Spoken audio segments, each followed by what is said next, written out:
Alright, we're gonna go ahead and get started. Hello everyone, and welcome back to WolfQuest, where we are here with Hurricane and her pups and the Storm Chaser pack, and Typhoon's gone somewhere? I guess he's off doing his own thing. Oh, right, okay, Twister is sick, so it's probably good that Typhoon is leaving, because I think we might need to hang out here for a little while. Oh boy. I forgot that all the pups look identical. You literally cannot visually tell them apart. They have the exact same coat and a very similar tint. Oh gosh. Stratus and Soul are taking off. Guys. Hey. Hey. Come on, get back here. I really love that we have the bark emote now, although I don't know if there we go. They're listening to it. And I love that we can now emote from laying down because I don't even have to get up for this. Hurricane on the streams and Tempest on the main channel has had a lot of storm-themed wolves at the moment. No kidding. It is a good theme for sure, but we have used it quite a lot. Alright. Hopefully my background noise is not too obnoxious either. I am running the fans because it's a pretty hot day. Yeah, this is Hurricane. She is Frodo and Pixis's daughter, so we're switching back and forth between two legacies at present. We have Peregrine and Puma's descendants, well, Peregrine and Remus, and then Puma and Koji, and now we have Ezra, who are in Lost River, and then we have Frodo and Pixis's descendants in the form of Hurricane and Typhoon, who are now carrying on the legacy here on, well, currently on Ameth's Mountain, but in Yellowstone in general. Peregrine was the first. Shoot, shoot, shoot, shoot. Nope, nope, nope, nope, nope. Nope, nope, nope. I can't see what's happening. Oh boy. I don't like how long it takes me to pick up pups. I think we'll be fine. I think we'll be fine. I don't even see the eagle. I find myself getting more confused when I go into headcam, so I don't do it, but it's very hard to track the eagle otherwise when you don't have a shadow on the ground because the sun is just rising for the first time. So we're going to, I think, try to hang on to Twister here, and hopefully the other pups stay in the den where they should be. I can't tell. Oh yeah, it is up there. All right. Okay, good. Ah, Stratus! Right at the end of the attack, fortunately, but goodness sakes. Where are you going? Get back here. Oh my word. Yes, it was Peregrine first. Peregrine and Remus, and then Puma was their daughter, and her mate was Koji, and then their son is Ezra, and then now he and his mate Gale are in Lost River. So we did move that legacy over when the Lost River map came out. We've been alternating between them. Yeah, no kidding. The eagle attacks in this remain one of the scariest things for me, because sometimes they just appear out of nowhere, and there's not a whole lot that you can do about all that. Yeah, Gale is another wind-based name. Surprising you had surprise eagle attacks like Tempest had. Yeah, I don't know, those seem to be a theme. I think we are at an open den here, I'm pretty sure, so I'm not entirely surprised, but they really do just like to pop up when you least expect it, and just appear, just cause problems. I'm glad that I just called the pups back slightly though, because that would have been so much worse. Bears, yeah, I agree. Bears are scarier more for the threat that they pose to the mate, in my opinion. I worry more for my own safety and my mate's safety when it comes to bears, and I worry more for my pups when it comes to eagles. So that's kind of my personal ranking of heck. I definitely think that those are the worst two attacks, though. Cougars aren't too bad as long as you see them. Same thing for coyotes. If they start as rarely you'll have cases where they start out not all that intimidated and just run in and are just on top of you. That was what happened to Peerless at one point, but other than that, it's not usually as bad. They're usually not too difficult to thwart. And then stranger wolves are the more challenging version of coyotes. You had so many cougar attacks where you're searching for the cougar for like 5 minutes. Yeah, that is what is annoying about cougars, is they lurk farther away looking for an opportunity. They're stealthier about it, so they're not always the most easy to spot starting out, unless you happen, like, I'll often resort to sniffing the air, because if they're upwind of you, sometimes you can smell them and get a clue of where they are. Even if you can't, you can kind of tell, okay, they're probably downwind instead. I'd love to see a video ranking the predator attacks in like a tier list. Oh boy. Wouldn't be a very long video, but that would be interesting. I don't have too many. What I need to do is I need to go back to Lost River and experience more of the dog attacks, because that's the one that I haven't really had all that much experience with. I still don't think we've had any on camera ever. But we'll probably see them eventually, even just with Ezra, and we have a few other wolves who hang out in Lost River, so we'll probably see it in some of those runs eventually as well. Good shorts idea. Yeah, that's true. I could do it as a short. I don't do a whole lot of shorts content. I've been doing a lot more of it on my art channel. I've been doing my speed paints as shorts nowadays, and I've liked that format. It's a little bit different from what I used to do, but I think it is a pretty good balance. But I don't do a whole lot of it. Usually I just take funny clips, but then I have to remember to mark funny clips that I find and actually put them up as shorts. So I don't always remember to do that, so I don't always have shorts that go up. I prefer cougar attacks over eagle attacks, because the cougar attacks at least have the chance of saving the pup. Eagles are insta-kills. Yeah, that is true. That is the other thing, is eagles, coyotes, and stranger wolves are all insta-kills. Eagles, because they fly away and you can't really do anything about it. And, coyotes and stranger wolves because they're actually there to kill, whereas for bears and cougars, they're there to hunt, and killing is incidental. Stratus! Come on, man. Come on, man. I saw him disappear into the void. Goodness sakes, boy. But yeah, for bears and cougars, they're there for the food, so killing is incidental. They're just trying to grab and run rather than eliminate competition like coyotes and stranger wolves are, which is, I believe the WolfQuest team said that in one of their devlogs. Yeah, I don't entirely know how I feel about short-form video content. It has, like, it has its uses. I like it in some ways, but it feels so fast-paced for me that, like, it's not generally, like, I like longer content that I can put on in the background and listen to while I'm doing art and then look over at from time to time, usually. Goodness. Stratus is very, very enthusiastic. I'm not a huge fan of the trend towards shorter form video content, but there's times when it is enjoyable. Yeah, that's fair. Yeah, Shorts algorithm is pure brain damage, but you want the same choice on what to watch next like other YouTube videos. Yeah, it's... The infinite scroll setup for that, I don't think is a very healthy thing either. And it heavily relies on algorithmic content, which is not good when it's only feeding you the next option. I mean, to a degree, I think algorithms can be helpful because, you know, if you can determine, okay, like, this video is about WolfQuest, well, this person might want to watch other WolfQuest videos, there's some use to that. But an over-reliance on it, or reliance on it to the point where it takes away user control, or where you're not letting them see things that they've indicated they want to see, like subscriptions, like videos from channels they're subscribed to, if you're completely overriding that and saying, no, only algorithm, then that gets really bad.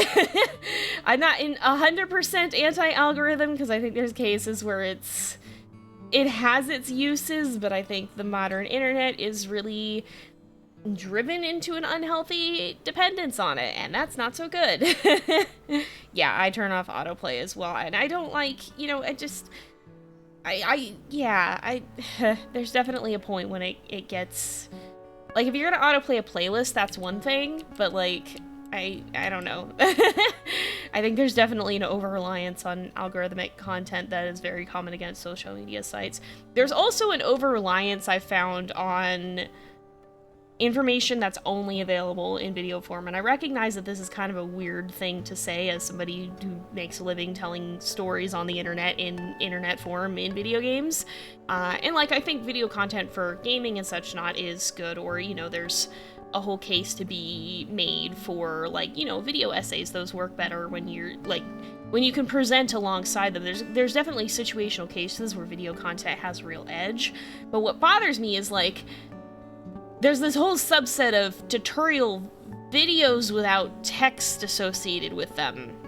And that, honestly, like, I find that kind of thing really alienating because I don't have the focus to, like, go through a whole video half the time, or sometimes they're very, like, it's hard to have a concise presenting style, and then there's people who will deliberately inflate it to get mid-roll ads.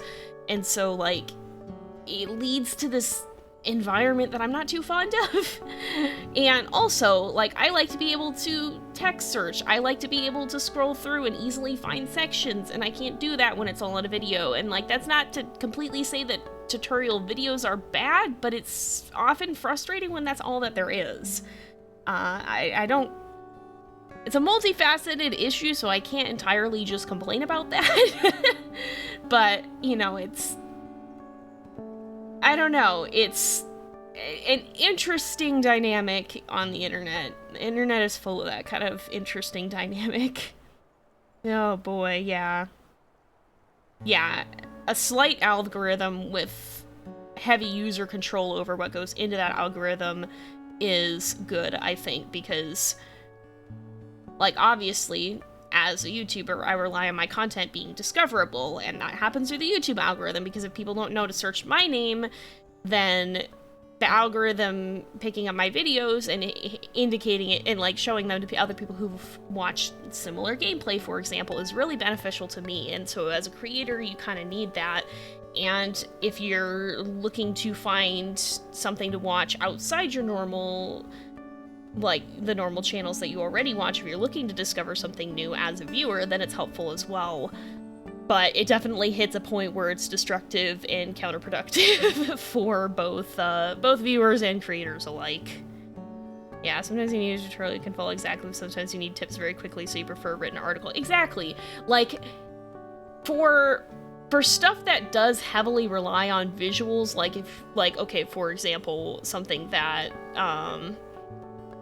like something that, well, okay, that's not entirely true. Something that relies heavily on visual demonstration and examples of how to do something, is helpful to have in a video form. But something that can be explained over text, I will almost always gravitate towards the text form of it, because it's just easier for me to parse that information. But there are people who are the opposite too, and that's when it gets complicated, is when you start getting into indie produced content, like people who are just making tutorials for whatever on the internet. Asking just like a random indie creator to do both types is kind of a, like, you know, if they prefer one presenting style or another, then that plays into, well, you're not entitled to have somebody give you a particular type of content in a particular manner that's accessible to you. I just wish we had more diversity in people who were, like, the styles that people are presenting in, because I feel like culturally we've settled into this, oh, video tutorials are the way to go for everything, and everybody goes, oh, okay, and goes along with it, rather than having a split to either side. Like, they're diversifying that with different people producing different kinds of tutorials and making both just as accessible in whatever way possible would be ideal, is I guess what I'm kind of trying to get at. And there's not really a particular adversary to that, it's just a cultural trend that I've noticed and don't like. Hello, yes, we're talking about tutorials and presentation styles and how it's complicated and nuanced, but also I wish text tutorials were dying off in the same sense that I feel like they often are. Yeah, exactly. Well, I play Sims, so I did a Sims series. Oh, gosh. It has to be 4 or 5 years ago now. It was pretty shortly after Cats and Dogs came out for Sims 4. The short answer is I would love to do more stuff with Sims, but it's a very challenging game to do gameplay in with the style of my channel, because people weren't all that interested in the human Sims. Sims 4 doesn't have very, or at least didn't, I hope at some point they'll change this, didn't have very good control for their animal Sims. They, you know, the pets were just, they would go off and do what they wanted. And, like, that's not very good for me, who would probably want to be telling stories about the pets. So, and then Sims 3 is good for that kind of thing, but it's a bloated, buggy mess that lags out no matter how powerful your computer is. So, yeah, that's also not the most conducive to me making videos in it. So, I think that's just a bald eagle. Flying straight at us, so I was very concerned for a second there. So, I would love to do Sims, but it hasn't been the best type of content for my channel, I think. I thought about doing a werewolf series, maybe, but, you know, that's not something that's panned out yet. I do have that pack. The new pack does look cool, though, for what I've seen of it. It's nice. It's always nice to have more animal options. And, I mean, obviously I'm a big proponent of that, but I presume that they probably would fall prey to much the same issue of not having the horses be very controllable either. So that would probably be my potential issue with it. I haven't played Sims for a bit, so I haven't gotten the pack yet. I probably will pick it up at some point. Oh, hi Typhoon. It's adjacent enough to what I would play personally that whenever I get back into Sims next, it's something that I'd consider picking up for myself when it goes on a good sale. But as for doing it as a series, it's more complicated than would make it easy for me to do a series on at this point. So, I'm glad you guys like the soapbox content, because it's very, very different than normally what I put out on the main channel. So I'm glad people actually enjoy it, because I feel like I'm just kind of talking into the void about, like, I don't know. It feels, it's like, okay, well, does anybody actually want to hear my opinions? Does anybody actually care? Because ultimately, at the end of the day, a lot of this stuff is just my personal opinion. So I'm glad you guys are enjoying it and not bored out of your minds by me talking about whatever random subject jumps into my head. There's mods for the ability to control animals. This is true. I have done the playable pets mod before, but again, that's kind of... Sims mods tend to be a little bit scuffed at best, and oh, hey! Thanks for the resub, Joltix. But yeah, even playable pets was a little bit scuffed, and the thing that started getting in the way that playable pets couldn't add is persistent relationships between pets. So, you know, they'll just always interact with whatever random interaction they want, and that's not really good for building a storyline, because you're running purely off of random interactions, whereas, like, your Sims will actually build up an opinion of other Sims, and that'll influence their reactions thereon, so you can go, oh, this is interesting, my Sim is starting not like this other Sim, or, you know, there's a romance developing or whatever. Like, that's kind of a lot of what the interest comes from in Sims, and even with, like, the playable pets mod, which I think is a really cool idea, but it still lacks that. The mod itself isn't able to add that. So, yeah, that's the other thing is Sims is... It's expensive. A lot of games are expensive nowadays, but Sims in particular, because there's just so many different expansions, and they all cost so much. It can be a real money sink if you don't wait for sales.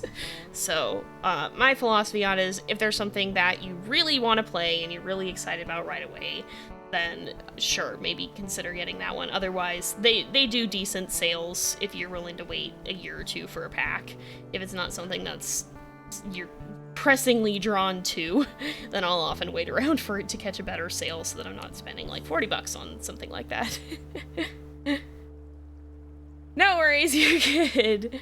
I just was like mostly I was just looking for the message in chat to begin with, because I heard the sound and I was like, oh, where did this come in? So, yeah. Alright. We are just about out of energy. Ah, Twister's down to 57. Goodness sakes. This is really not ideal. I'd like to feed these guys too. Did Typhoon, well, he can if they get hungrier, I guess. Yeah, I think we'll be okay with that. I think we're just gonna wait out the illness here. You better not. You had better not, Mr. Eagle. Oh, that's not what I thought was attacking. Okay, hurry, please. All right, y'all go in the den. Twister, hurry. Twister, hurry. Where is... Okay, Twister's gone in the den. Where is his attack coming from? Oh, up here? Get out! Ooh, these guys are not happy. Okay, are they running? Oh, good, they're running. Okay. Whoo! Got a little bit lucky that they decided to flee quickly here. Oh, whenever I say Twister, you think of the game Twister. Oh my goodness, I've only played that game a few times, and I kind of stopped playing it because I'm not all that coordinated, and the last time that I did, I ended up accidentally sitting on someone. So I felt bad about that. I haven't played that game in a long time. I just kind of fell over, and unfortunately, given the nature of the game, I landed on someone else, and so we both just kind of crumpled to the floor. It was a little bit unfortunate. Okay, we gotta go ahead and sleep here. Oh yeah, predictions. Sounds like a strategy to me, arguably. Arguably, yes. I think I was declared the victor, but at what cost? Yeah, Rescue Creek refused to leave us alone. Alright. Does Typhoon still have enough food to feed? He does. Oh my goodness, Twister's down at 23. No! I don't want to lose a pup out of the 3-pup litter. That's even sadder. We only have 3 to begin with.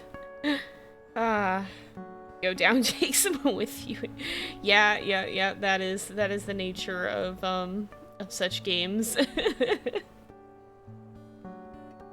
I don't see any lag on my end for the stream, so it might have been on your side. Hopefully resetting fixes it for you, though. Doesn't look like I'm dropping any frames or losing bitrate here, though.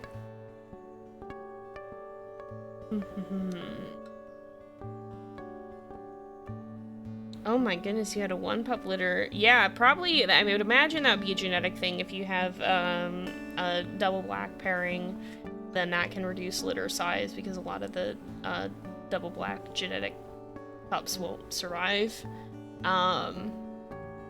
But 1 is still quite small.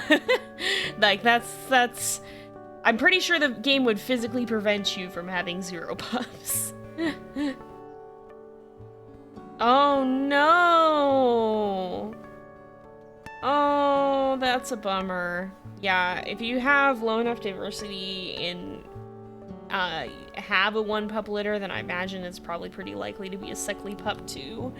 But that just sucks that it happened so close to the end of the game. Yeah, you can technically carry them around, especially if you only have 1 pup. You could just technically put it in travel mode constantly. That'd be a whole challenge idea, but that would require having a 1-pup litter to begin with, and that makes me a little bit nervous. Oh, good, he did feed them.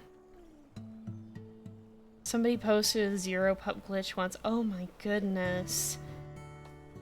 Yeah, it probably depends on the exact logic that goes into determining how many pups you have, but I would hope that there's some safeguards there. I'd imagine they'd have to put some in. But yeah, it's one of those weird edge cases. The game reset or something if you lose your whole litter. Yeah, you either have to reload a previous save or you have to start another year, I think.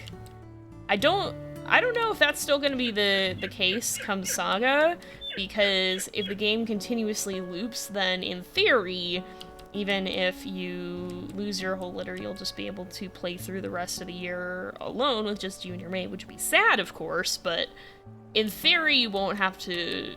Like, it would make sense if they didn't make it reset you back to a previous save, and I would imagine the emphasis on starting a new litter by starting a new game will be reduced. So, it'll be interesting. We'll have to see exactly what they end up doing. I don't think we have an ETA for Saga yet, but we'll have to see. It's definitely gonna be fun when we get there. Ooh, homemade fries sounds good. I gotta get, like, I'm in an eternal conflict between... I like cooking, but it's so much effort.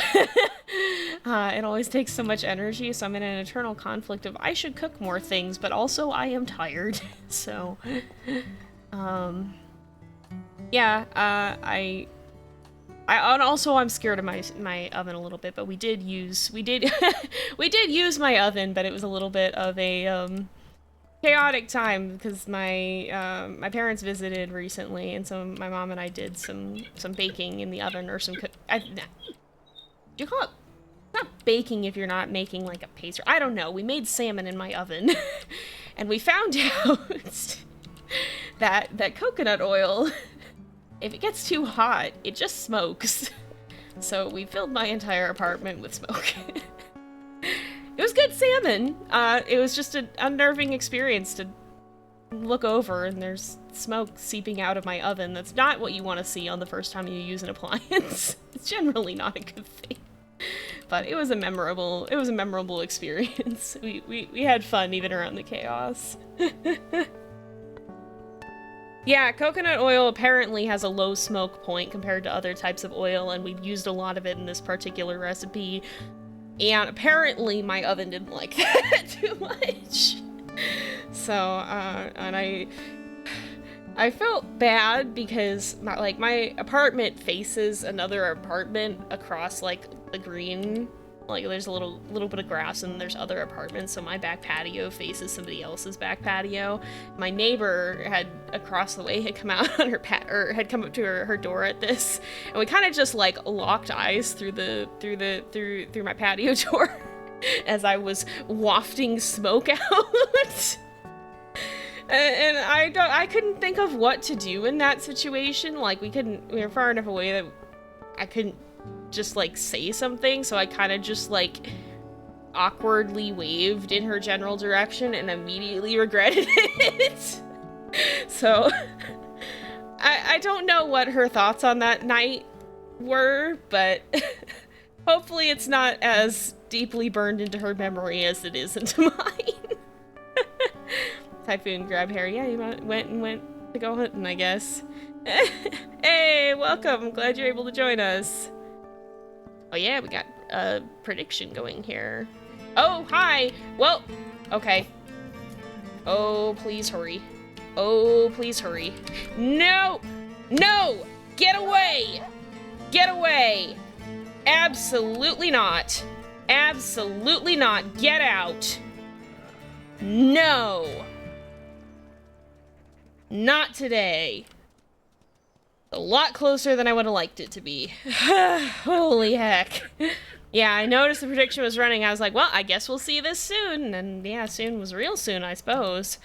Oh boy, that'll get your heart pumping. Oh gosh, what is Twister's health even at? That heart doesn't look that paw print doesn't look very good. Twister, come back.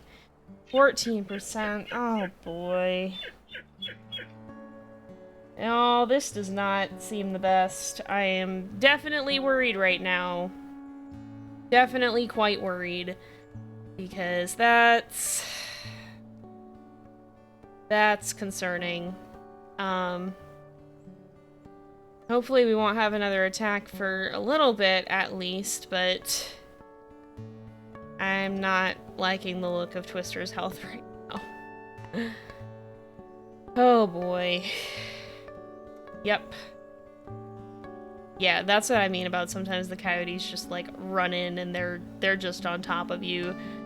I wasn't sure which side he was gonna pop out from because I didn't want to leave the pups over there and have him just appear and start attacking, but yeah, he sure came from the other direction, didn't he? Yeah, coyotes do insta-kill pups. They're trying to eliminate competition. They're not hunting for food the way bears and cougars do. So they will just kill, and they will just keep doing it. They'll go after multiple pups if you don't stop them, so yeah, that's cool. Oh, oof, yeah, that's not good. I think there was one time in a personal playthrough when I was trying to navigate a river crossing and coyotes showed up, and that was not good. I think I ended up losing like 3 pups at one point because we were in the river, we were swimming, so there was not a lot that I could do, especially because the pups started floating downstream, so that was some heckery. River crossings are not as scary as they used to be, but they are still fairly scary. So that's why I still don't like them even in the current version of the game. Yep. Yeah, no kidding. The river crossing being bad is reminiscent of Shelter 2 Paws. Oh yeah. 6% wakefulness, 10% health. We're gonna know what happens by morning, but this is always the anxious bit. Water-centric map would be a fun challenge DLC. Ooh, that would be interesting to see what different mechanics would arise from that for sure.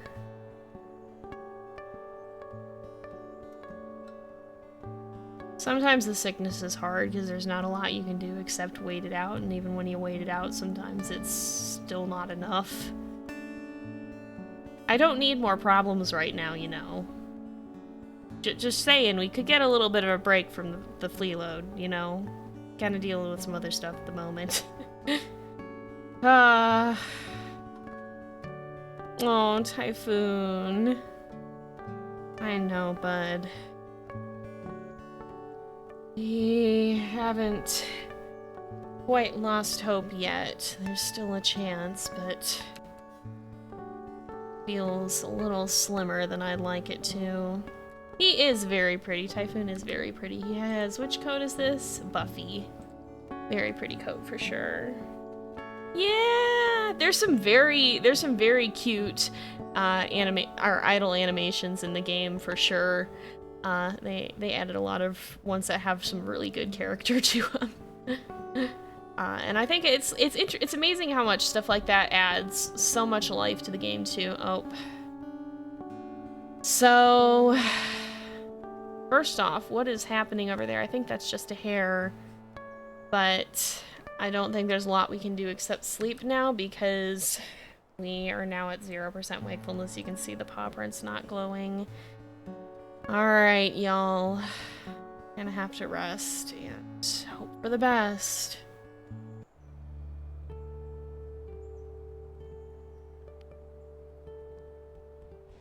Oh. Yeah, that's what I was afraid of.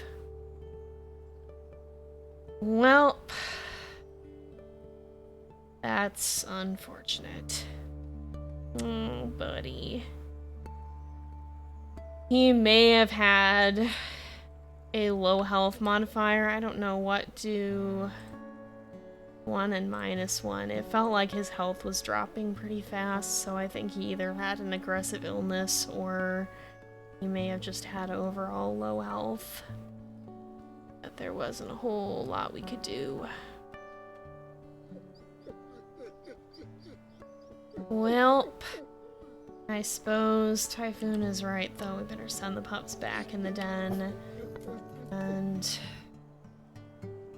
go ahead and get some food, because everyone's getting... Well, the pups are not all that hungry, but we're pretty... I know. Alright.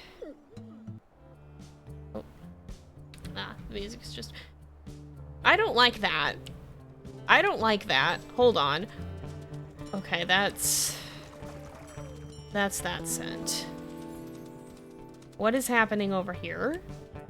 Was this from the Stranger Wolves? I think this is from the Stranger Wolves. There's not always a lot of time to grieve in this game. Sometimes there's just more problems. Unfortunately, that can be how life is.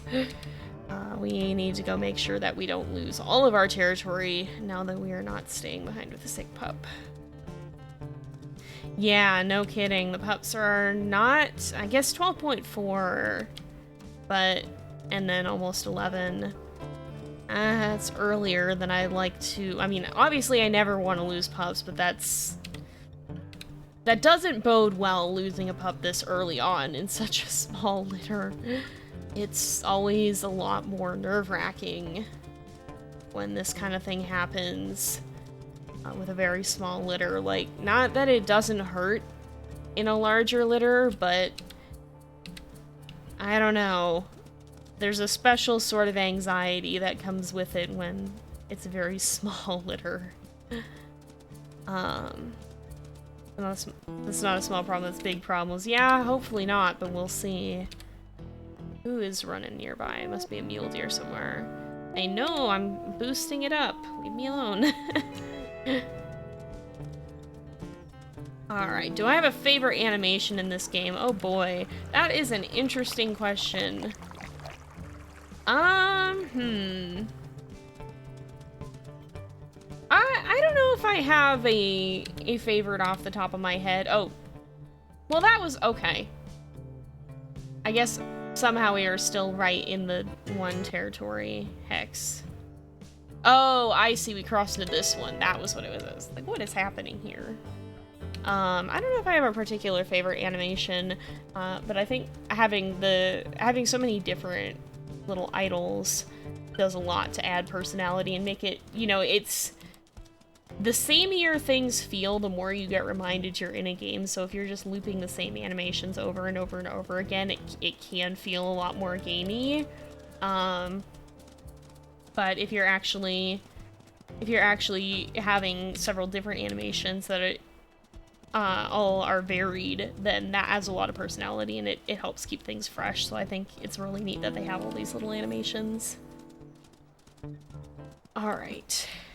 You have a least favorite sound effect. The lick face noise makes you uncomfortable. That's fair, honestly. It's so crunchy.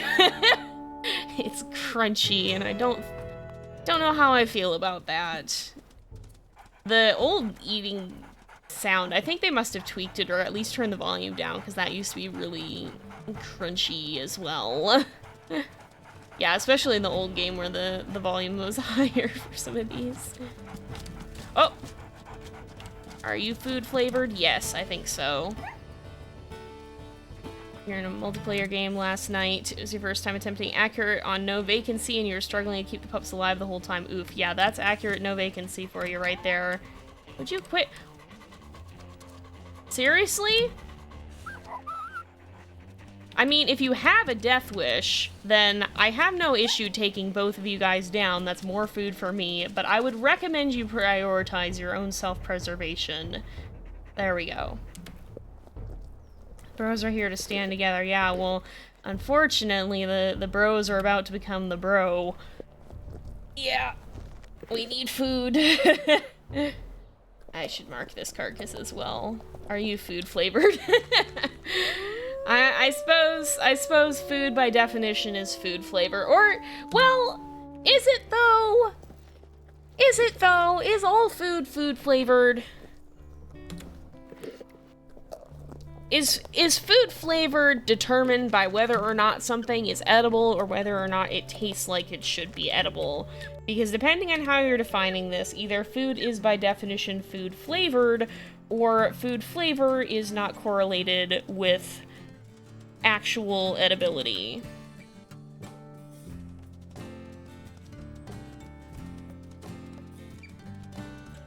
I think I've asked a question that might be unique in the history of mankind. Like I know that that's a kind of a feat, but I'm genuinely struggling to imagine that anybody has asked this question before. It just doesn't seem like a thing that's regularly been asked through history.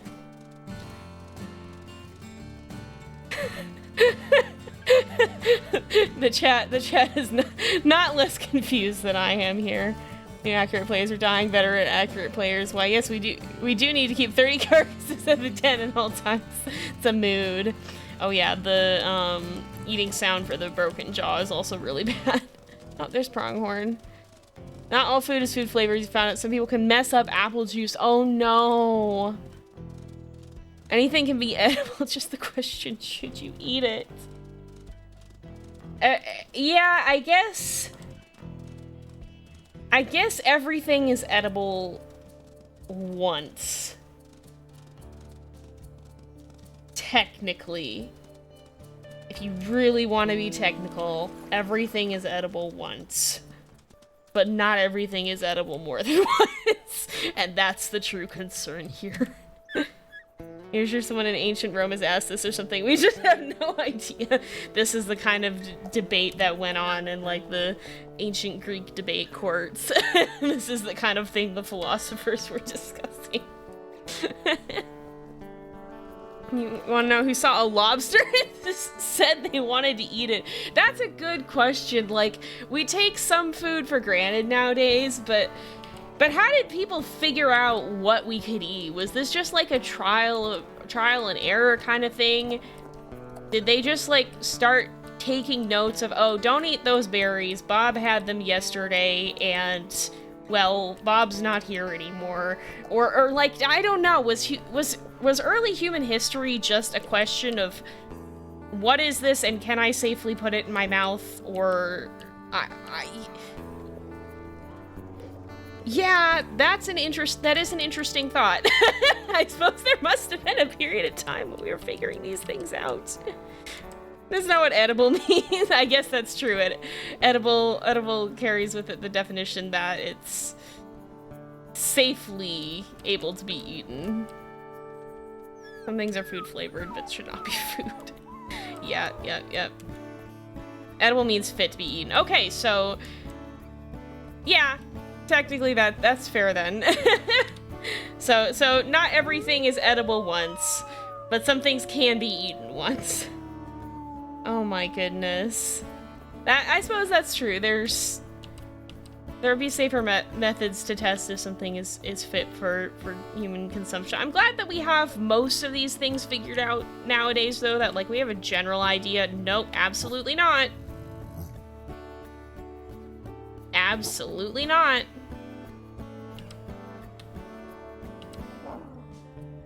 Get out. Go away.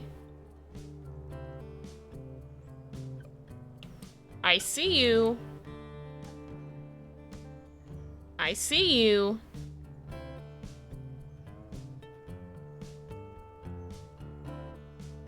Alright, he's de-rendered, so he might not be coming for us.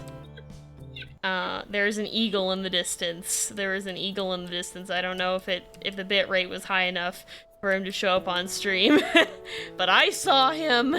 I saw him.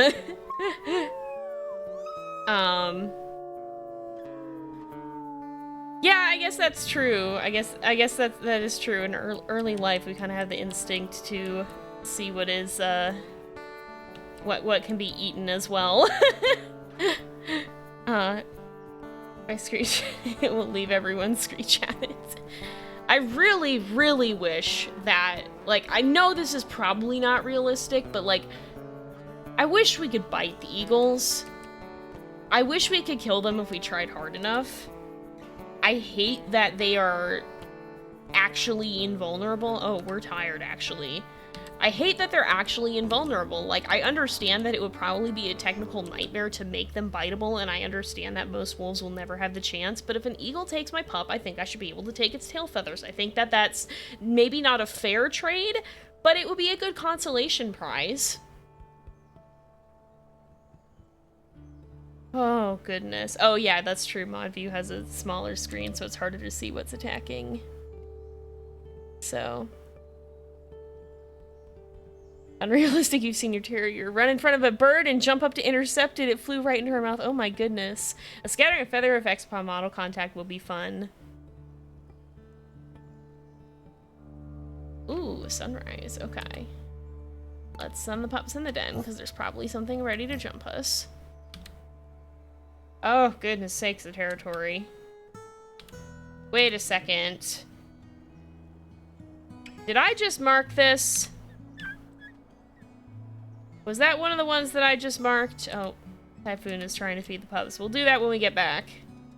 Are dawn skies actually green in Yellowstone? I would imagine not. I think it's probably just one of those tricky... Hi, Evie! I think it's just one of those tricky, tricky coding color, or coded color things. That's the thing with... Colors are really hard to code. I have wrestled with this trying to do Minecraft modding. Colors are really hard to code in a way that makes sense.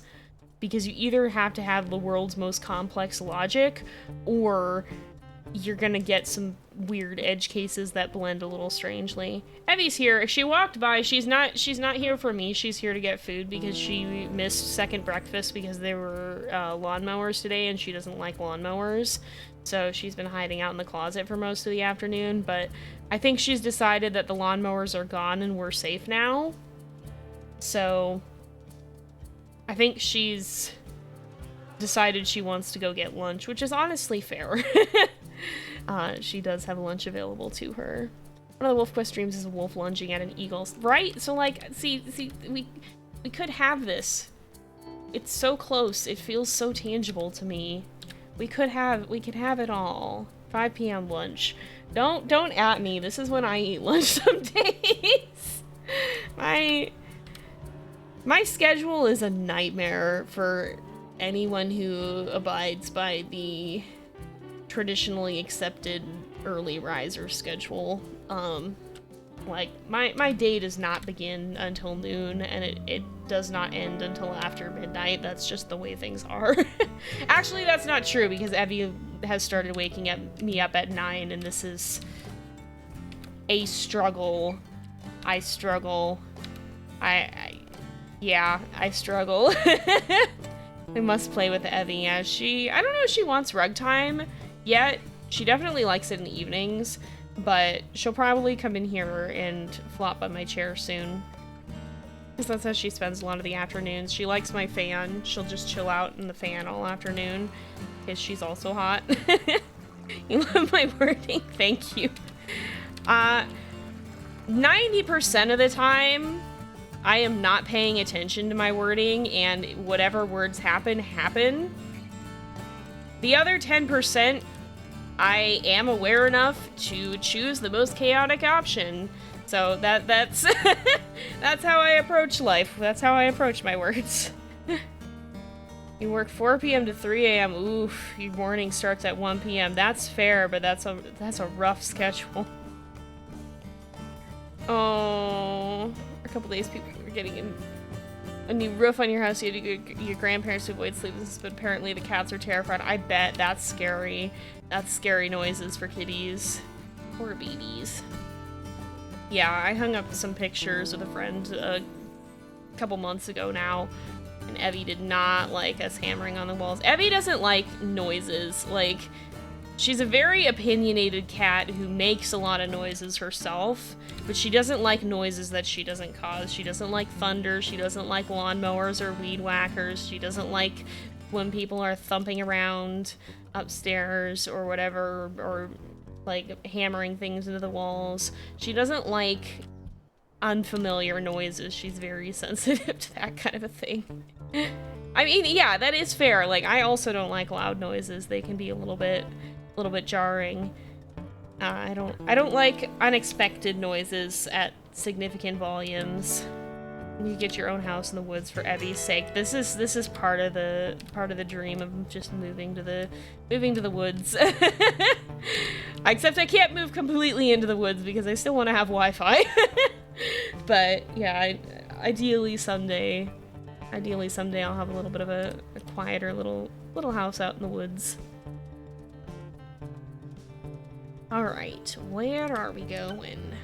Gotta go to this one here. Gotta probably, well, how much food? Typhoon's at 77%. He's probably not all that hungry yet. Your sister hates thunderstorms and you don't get it. I have a love-hate relationship with them because, like, lightning does, like, I have a strong respect and slight fear of it. It is spectacular to watch, but it is also an incredibly powerful force of nature, and I have a healthy dose of respect for it, I feel. So, Like, I appreciate thunderstorms, but when they're really big and overhead, sometimes it makes me a little bit nervous that something's gonna strike too close and send some electricity through the house. But, you know, that hasn't really happened yet. One time when I was out in Colorado, because we have family in Colorado, when we were out visiting there, one time there was this huge thunderstorm, and I'm pretty sure that a bolt struck like right next to the house because they had like a satellite dish or something mounted on a big pole. It was just this blinding flash of light, followed just by this absolutely tremendous crash. Like, never have I heard thunder and lightning like that before. It was absolutely unreal. Like, it didn't knock out power or anything. I think it just went down into the ground through that pole.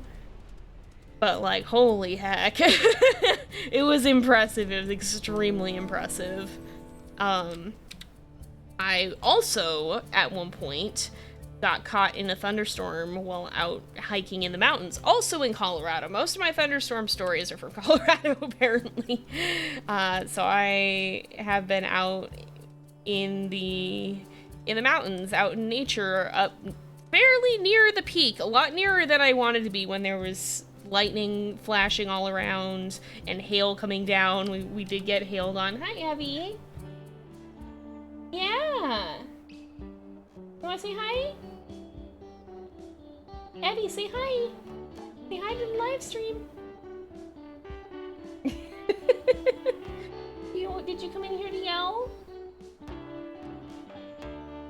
There she goes. She's gonna go lay down by the fan. Your cats love to zooming and running across your desk to tackle each other. Cats are like that. Some of them which is quiet. Except when your neighbors decide to redo their house and tear up the driveway. Ooh, yeah, that would be loud. Yeah, when you have two cats that get along well, they definitely multiply their chaos, and it's very fun to watch. Tornado Alley thunderstorms are the best. Wake you up with a crack of thunder in the middle of the night, fall asleep to the pelting rain and wind. Yeah, we get some pretty beefy storms out here in Wisconsin, like a lot beefier than I'm used to. From being from California. Like, the desert has some fairly spectacular thunderstorms. They just don't happen often, but they tend to be pretty photogenic when they do. But out here, there's a lot more powerful storms, and they are incredibly spectacular. I watched one roll in a couple weeks ago, and we had a big bout of weather. And it was a storm that had been severe warned, so it was a pretty significant storm. It was wild. There's so much lightning. But they are quite spectacular to watch. Sometimes, like, when they happen in the middle of the night, I get startled on virtue of the fact that Evie freaks out and jumps into bed with me, so a couple of times I've been woken up in the very late or very early hours by Evie vaulting into bed with me and just, like, being suddenly pretty much on top of me because she likes to hide under the covers when that happens.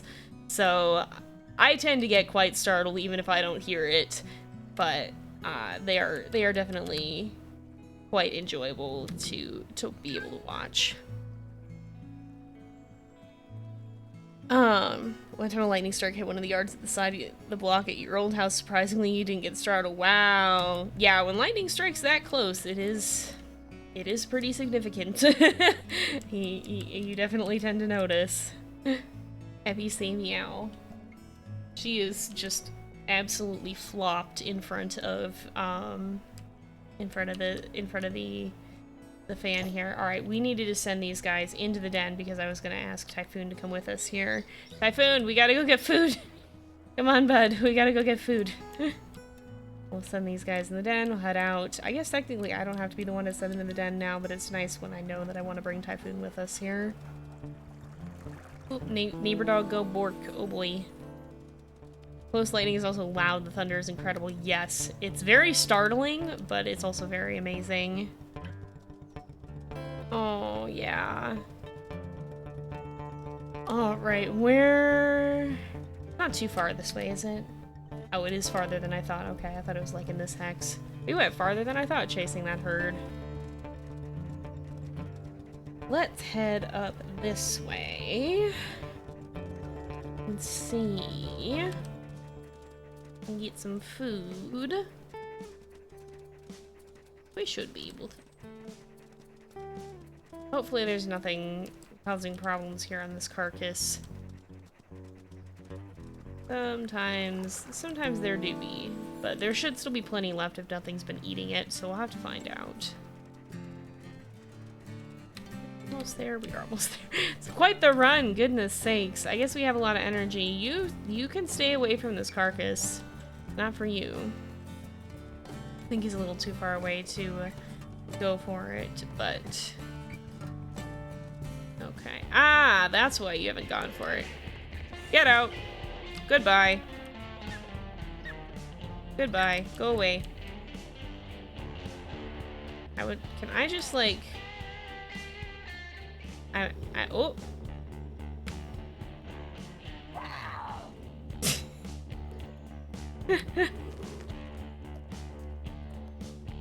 You are not worth the time of day. Oh, okay. Well, now you are. Now we're gonna beat the snot out of you. You can heck right off. I was curious how much he was actually gonna try to go for me. And apparently he decided that he wanted to fight. You could have walked away from this, bud. You could have been the bigger person. But no. You decided you wanted to cause problems, and so problems will be caused for you. Typhoon want fight. Yeah, Typhoon did want fight. Typhoon did want fight. He's probably pretty happy about this outcome. Okay, is biting him from the back here less damaging, possibly? Oh, are you leaving it? Oh, no, you're not. Get out! Get out! Gotta be maybe a little bit careful here. Because I don't want to get a major injury now that I have a minor one. Go on! Get out! Be gone! Get out! Leave! No? You're not going back there to eat. You're not. You are not. Go! Get out! Go on! Are you seriously thinking you're gonna chase me down? Absolutely not. Let go! Get on! Go on! Get! There we go. Now we can eat in peace. Are you thinking you want more? I'll kick your butt again if that's what you really want, but I don't think it is. Alright, I guess we're full. Taking this with me just because. Very stubborn cougar indeed. Cougars on carcasses are quite the pain a lot of the time, I've noticed.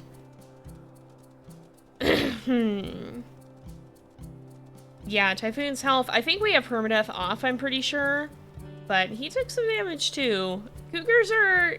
they're nothing to sneeze at. They're not the worst if they're all that you have to deal with, but you still do have to be kind of careful. But 2 wolves can take them on. 1 wolf, I think the cougar probably usually wins that matchup if you don't just intimidate. Mates never take meat chunks home. You wonder what makes them take chunks or not in real life. Yeah, I don't know. That is a very good question. Oh, we have like the whole big spine chunk, I think, too. I see if mate you ever had his prospect peak 1F. She goes for everything and never stops. Wow. We had Pro's mate Sequoia was pretty dang pretty dang feisty. I think she's definitely one of the feistiest mates that we've had. The same cougar come back to 3 different carcasses if you went to it all 3 times. Oh no, that's a stubborn hecking cougar. Oh yeah, Dante's mate as well. That's her name is. Did I name her Spitfire or did she just have the Spitfire coat? In hindsight, that might have. That may have not been the best naming decision for the sake of that confusion. I think her name is actually Spitfire. Anyway, we'll feed these guys.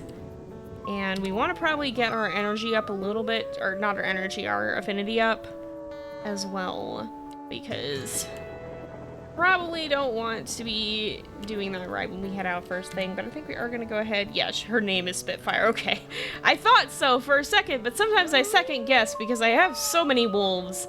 I think, are we near like 700 is what it is or something like that? Something absolutely ridiculous. We have a lot of WolfQuest wolves. Like, not all of them are super fleshed out, but a lot of them are. Quite a few of them are. But I think we'll go ahead and wrap this up here because it is getting to be about that time as well. We've come up upon 5 p.m. unfortunately. So we're gonna go ahead. We'll leave this off here. So coming up on 600, 578 wolves. Goodness sakes. I couldn't remember if it was 600 or 700. Yeah, we've got a lot. We have quite a few through the years. But we'll go ahead and leave this off here for today because it is getting to be about that time again. So thank you guys so much for watching. I hope you've enjoyed the episode. Don't forget to like, subscribe if you're watching this on YouTube, and drop a follow at twitch.tv/jzx535 so that you can see when we are next going live. But I will see you guys next time, and until then, this is Jay, over and out.